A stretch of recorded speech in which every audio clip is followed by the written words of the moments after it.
Welcome to the Military OneSource Podcast. Military OneSource is an official program of the Defense Department with tools, information, and resources to help families navigate all aspects of military life. For more information, visit MilitaryOneSource.mil. Welcome to the podcast. I'm Bruce Moody. Autism, the spectrum, these are terms more familiar with us than they used to be, which has helped us to create a better understanding of autism. But we don't often hear about the successes and stories of those on the autism spectrum, especially with military-connected youth and teens. We have with us today Josh, the 2024 Boys and Girls Club of America Southeast Region Military Youth of the Year. We're excited to be talking with him and his Youth Center advisor, Maria. And so we'll be talking about Josh's experiences as a military-connected teen. So Josh and Maria, welcome to the podcast. Hello. Hello. It's wonderful to be here. I should jump ahead and say I am in Kings Bay, Georgia right now. I should have said that from the start, but here we are. I am at Naval Submarine Base, Kings Bay, in lovely, lovely Georgia. It is gorgeous here. And everybody has been really welcoming. And I'm at the Teen Center, which is what? Hashtag KB Teens? Yeah. All right. There's a humongous sign outside with your hashtag. So there you go. So let's have a conversation. First off, congratulations on being the 2024 Boys and Girls Club of America Southeast Region Military Youth of the Year. That's an impressive accomplishment. And please tell me a little bit about yourself. So I was born in Newport News, Virginia, and my parents got divorced early on in my life and both got remarried. So my dad moved up to Minnesota with his new wife. At first, every summer, I would go and visit my dad in Minnesota, but I lived in Virginia. We moved to Smithfield and stayed there for about 3 years or so. I had an older brother who would be deployed overseas to Afghanistan every once in a while. We were often worried about him. But otherwise, I had a fairly calm lifestyle, you could say. However, in 2017, my father lost his job and he had to go search for a new one. So he eventually found a new job, but the only problem was it was down in Georgia. So after 10 years of life in Virginia, meeting new friends and everything, we decided we would have to relocate and move down to Georgia. And that's eventually how I moved down in 2018 to Camden County, Georgia, and I eventually joined the Kings Bay Teen Center afterwards. Okay, good to know. So what have you been up to since the Military Youth of the Year celebration in August? Since the Military Youth of the Year celebration in August, I have officially started my life as a college student. I'm a college freshman who is almost done with his first semester of college, approaching final exams rapidly. And I'm working hard to make sure that I can make it through college and keep my grades as high as possible. And I've been getting adjusted to college life, meeting new people, joining several new clubs to try and just expand my reach and outlook. And I've been just trying to make sure that I can last through it. All right, there we go.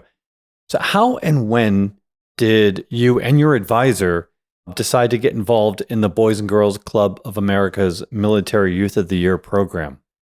I got involved with the Youth of the Year program back in 2019 when Miss Maria told me there was a Junior Youth of the Year program that I could run for. And I told Miss Maria that I didn't think Junior Youth of the Year was for me. I'm not sure if I'm the right kid to run for it, but she just encouraged me to believe in myself and try my best. So I ran up against two other kids for Junior Military Youth of the Year. I had an interview with 3 panels of judges, answered a few questions about myself, and then I left. And a few weeks later, we had our banquet, and I actually won the Junior Military Youth of the Year. And that actually shocked me, but also it brought confidence to me that I never previously had. So after that, I told myself that if I won Junior, I need to make sure I go for the big prize, which is Military Youth of the Year. And that's how I joined the Military Youth of the Year program itself. That's really amazing to hear. As we said at the beginning, we have another guest with us who, as you mentioned, really played a big role in helping you in the Military Youth of the Year program and throughout the years in a number of ways. Maria, please introduce yourself and how long have you worked in youth programs, and tell us how you came to know Josh. So I started working in Kings Bay in 2014. I am also part of a military family. My husband has been serving in the United States Navy. And so being a military family, it was just a privilege to be able to be a part of a community where I could support other teens. And so when I moved here, I didn't know that I would be officially working with teens, but 2 years after being in the youth programs, I transitioned into the teen program. And from there, I used my passion for the different programs that they have here and really just used skills that I had from previous experience with Boys and Girls Club, knowing that they had the Youth of the Year program, and really just wanted to be a part of that to provide more opportunities for teens in our community. How has your experience in working with Josh helped your overall work with youth and teens? I met Josh in 2018 when he first started coming to the teen program. And I remember his sister first, his sister Asha, came to the program looking for something and opportunities. Didn't meet Josh right then. I really had a lot of opportunity more with his sister, but he was kind of in the back for a little bit until his mom said that he needed to come and try it out. And when he started coming to the teen program, Josh was really quiet. And he would come in and he would kind of sit by himself and be on the computer and just wasn't saying a whole lot. But there's something in him that we all saw that he just didn't see at the time. And that was that he was just extremely smart and had so much talent in so many things. One thing that we loved about Josh was that he could look at something and memorize it, or could talk to you about it like he had known the topic for a minute. So that was one really good quality that we saw, especially with Youth of the Year, when you're talking about giving a speech and you're talking about doing essays. It was such a really good quality that he had, but we needed to figure out how to kind of get that out there. We started with Junior Military Youth of the Year, and his confidence level, like he said, just grew tremendously. Shortly after that, he had shared with us that he had Asperger's.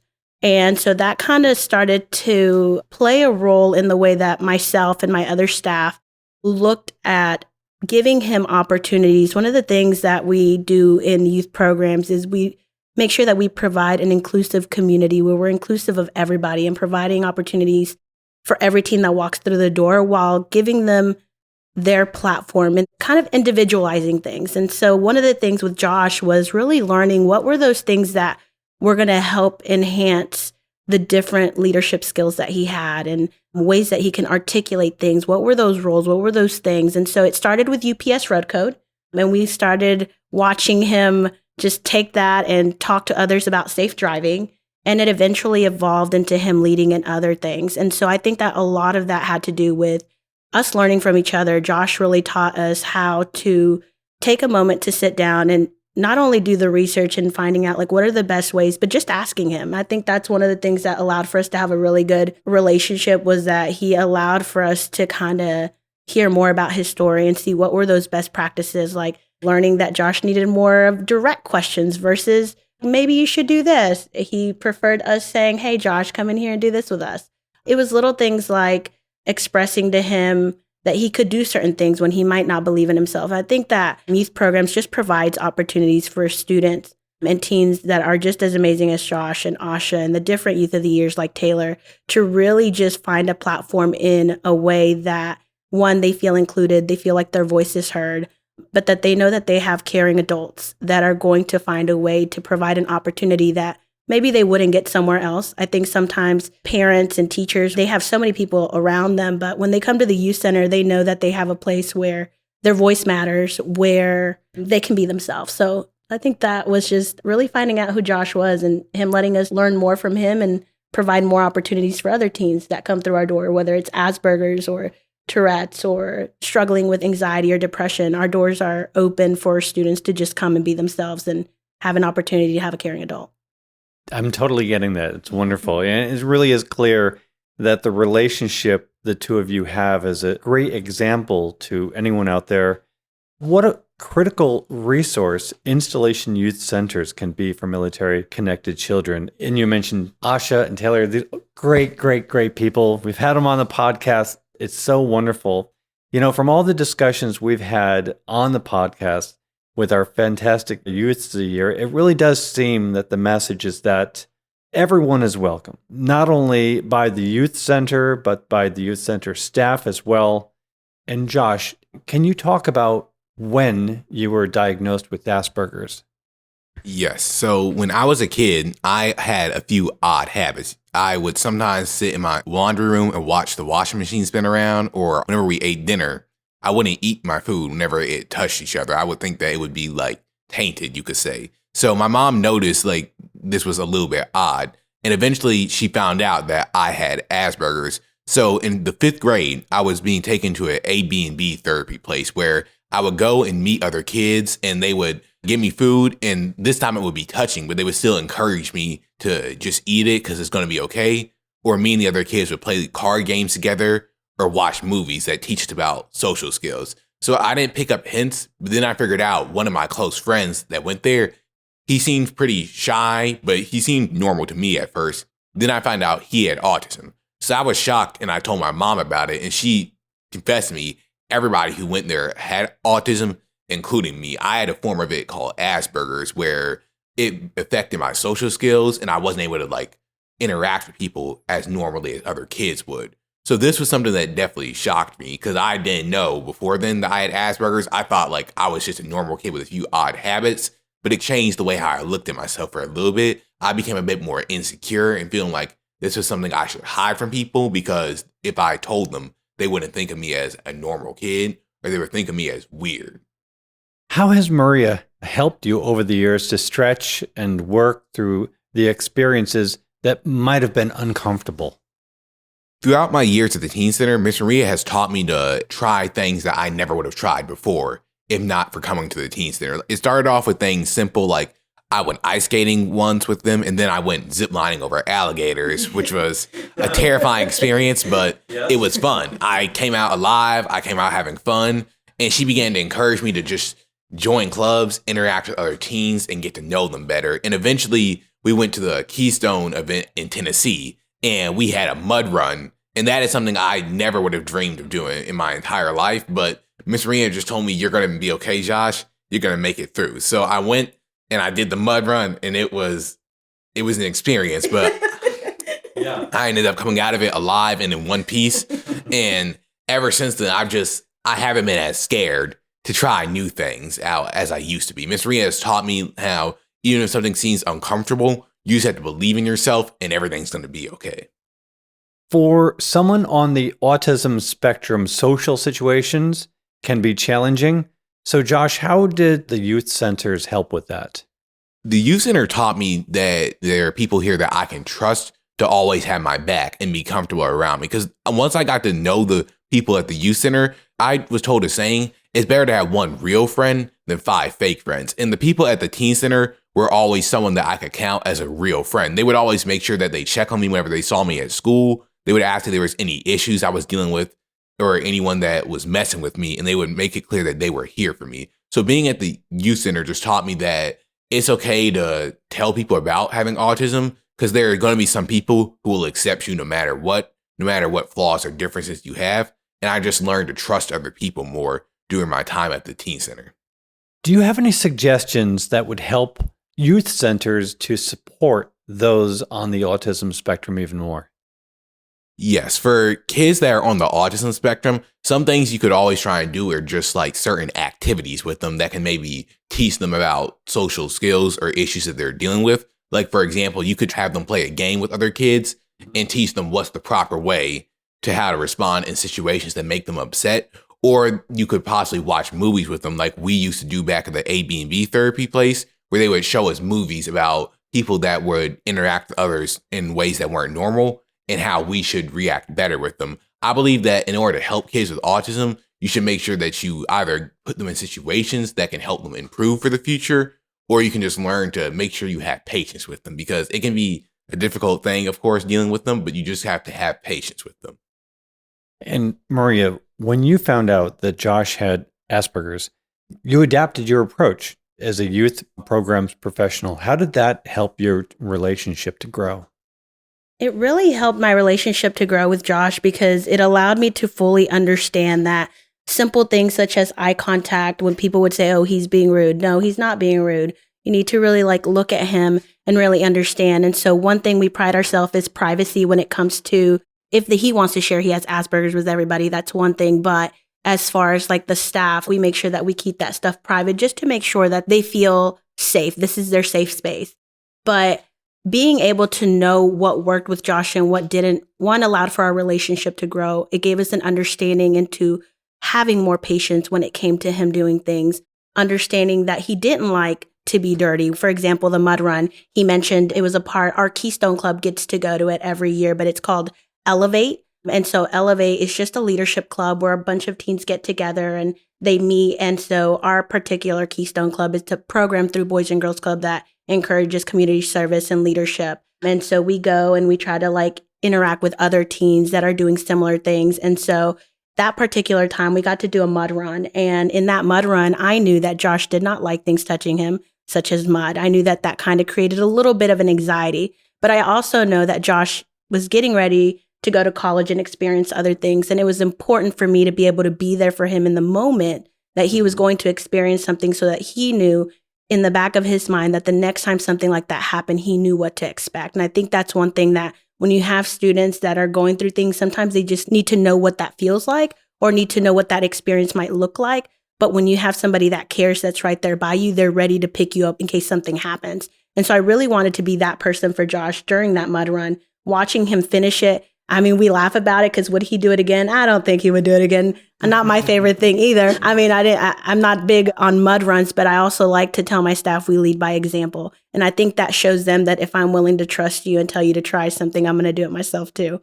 So that kind of built that trust. And so watching Josh do that mud run, one, it allowed him to see that he can do anything he sets his mind to and there's no limitation. Obviously, there might be some things that sometimes he may have to do a little bit different. I think he mentioned in his speech, one of my favorite parts, he says, just differently gifted, just something different. And so I love that because we like to say that there's so many opportunities for everybody. And so everybody does things differently. There is no one way. And I think that's what's really neat about military connected teens is that we all have a different story. They all have a different story, military families as well. And so just being able to provide opportunities for them to grow and give them that stability so that when they leave our team program, we know that they are set to go and that they've built a solid foundation in the skills that we've helped them with. And so I love that Josh shared a little bit about some of the things that he did. Card games was something that he loved to do. So we played card games all the time with him here. That was something that was really comfortable for him. One way that I remember getting him to talk was we do our rose and thorn of the day. The thorn is something that maybe didn't go as well, and our rose is something that was the best part of our day. And so we do that with our teens for two reasons. The first one is we want to hear about their day. But the second one is because those students that are quiet, sometimes they might not feel like they have a voice. And in that moment, it's something so simple. But that was really when Josh started speaking to us. I'll never forget there was one time where he shared an experience about a young man at school that had pushed him that day and how he was really upset about that. And so that opened up the floor for conversations about bullying and conversations about ways that we could have reacted or not reacted and those types of conversations that we were able to have because he was able to open up through a simple activity like Rose and Thorns. So what was the process like working with Josh through this condition? So we have our youth implementation guidance where it does share some things as far as like making sure that we're providing positive relationships and doing certain things.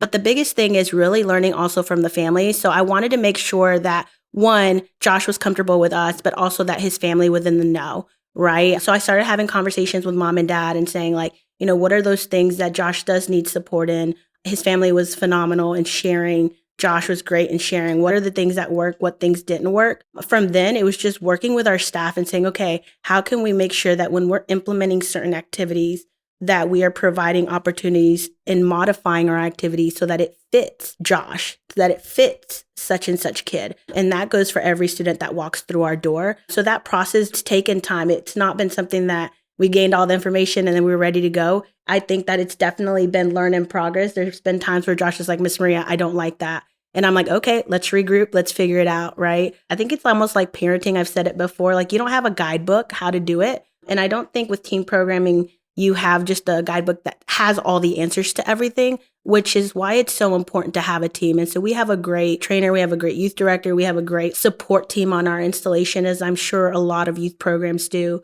all the way from the top, from CNIC down. Like it's only a phone call, an email or something away if it is something that we're struggling with or is something that we need to support our youth. I think everybody's just so inclusive and trying to include every opportunity for our teens that we have coming through our doors.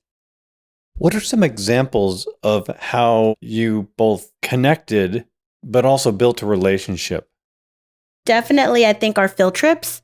Our field trips were probably, like he mentioned, ice skating, zip lining over alligators. That was definitely a trust thing. Just those field trips, I think sometimes we think of field trips as just fun opportunities, but I think Josh can attest to the fact that the field trips are an opportunity for teens to not only build relationships with their peers, because it provides for them to have that social engagement when they're sitting on the bus and they're talking to one another, but also they have to trust each other when they're doing certain activities. So we do all kinds of field trips. We do field trip Fridays. And so it ranges because the calendar is done by the teen. So for example, this Friday, we're going to the Pinball Palace, and I don't know anything about pinballs or machines, but it's something that, like, for example, Josh could say, I want to do this field trip, and we try it out and we learn from each other. But it provides an opportunity for us to really just trust each other, try something new. For our staff, we're always trying something new, but it's fun. It gives you an opportunity to laugh. It gives you an opportunity for teens to watch you fail and get back up, right? If you're ice skating and you fall on your butt, you get right back up and you laugh about it for a little bit, and you might be sore the next day. But it's those relationships that really allow for me and Josh to build a relationship. Also learning about anime. Is that what we talk about on the plane? I'm learning. So there's so many new things, but I do love that. I love that I get to learn about anime with Josh. I think that was another thing we were able to relate to a little bit, in the sense of, like, he was teaching me something new that I can relate to my other teens who are into anime. And now I can have conversations a little bit, not too much. But again, it's those little things that I think really helped build my relationship with Josh. It was just talking to him and getting to experience field trips with him that allowed for us to really build those relationships. That's so nice. What would be some tips that you would share with fellow youth center staff about connecting with youth who may have a similar situation to Josh? I would say not to be afraid to ask questions. I think a lot of the times we are scared to ask because we don't want to hurt feelings or we don't want to scare anybody away. But I think that it's important that we ask the questions like, what can I do to help you? What can I do to make sure that you're successful?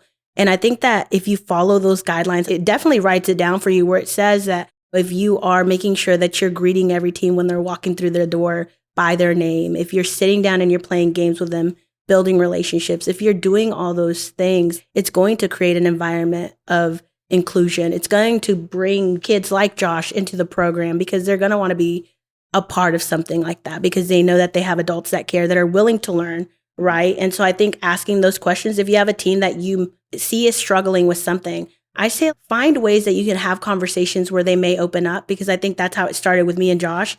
It wasn't till a year after he started in our program that I realized that he had Asperger's. And that's when he opened up to me and really had that conversation. And so it took time. So it's going to take time. And then there's some that it may not take time. They may tell you right up front. And I think that if they do tell you right up front, take the opportunity to learn. Speak with your trainers, speak with your program people, find out what ways you can support that teen to make sure that they are given a place where they're included, feel cared for, and know that they can gain opportunities and experiences through. What I want to do is sort of drill down a bit in your experience. And Josh, a question for you. I heard that you helped organize a couple of really inspiring events in your community to support autism awareness. Can you tell us a little bit about those events? Yes. So when Regional Youth of the Year was upcoming, I decided that I needed to do some events at my teen center and my program to make sure that I could talk about when regional came up. And I decided to make these little bracelets that talked about how it's okay to be different and it's not something to be ashamed of. These were little autism bracelets that had the puzzle pieces on it, and it was be different. And it was basically just encouraging kids. It doesn't matter if you have autism, you shouldn't be afraid to show it. I used to be scared to tell people that I had autism and nervous about it, but now it's not something I hide anymore or something that I'm ashamed of. It's something that I feel makes me extraordinary, as we mentioned before. And it's not something any kid should ever feel like it's their fault or they should be afraid of it. It's a gift. So I basically made autism awareness bracelets. I handed out the bracelets to other teens at my teen center so that they could wear them, whether it's at school, at home, or to the teen center itself, and show they're not ashamed to have autism or Asperger's. And it's not something you should ever feel insecure about.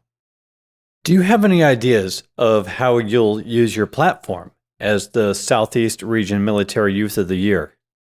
I intend to use my platform to help upcoming Youth of the Years prepare for their competitions. I've had a few kids since I've won regional text me on Instagram and ask me for advice for their speeches. They'll send their speeches to me and ask, what do you believe I should change about my speech? What's something that I can do better on? Do you think this is good? And I try my best to make sure I give them advice that I believe will help them win their competition. So I intend to use my platform as Southeast Youth of the Year to support upcoming Youth of the Years in their competitions, and also just do my best to spread awareness for autism and make sure people know like how it's like an issue that we need to focus on, and make sure that kids with autism feel accepted rather than rejected by other people. It's been such a wonderful experience talking with the both of you. Josh, I just offer you the opportunity. What would be any final advice that you would give to any military-connected youth in regard to participating in youth centers? To military-connected youth who are considering participating in the youth centers, I would encourage them to absolutely give it a shot. When I first came to the youth center, I didn't know what the club was my mom was introducing me to, but I was nervous. I tried to say to myself, I didn't want to be a part of it. And now it has changed my life for the better so much and made just everything so much more positive ever since I've joined. I found so many new friends, met so many incredible people I never thought I'd have the chance to meet. It's just changed my life so much for the better. So I would encourage any military-connected youth out there, go to the teen centers and give them a try, because it's going to make everything so much happier for you. Josh, Maria, thank you so much for joining us today. It has been a wonderful conversation. We're really grateful for having us here. We wish you both all the best. Thank you so much for having us. Thank you very much. And want to remind everybody that Military OneSource is an official resource of the Defense Department. We always like to hear from you. We have a link in the program notes. You can send us a question, a comment, or maybe an idea for a future episode. And be sure to subscribe to this podcast wherever you listen to your podcasts, because we cover a wide range of topics to help military families navigate military life. I'm Bruce Moody. Thank you so much for listening, and take care. Bye-bye.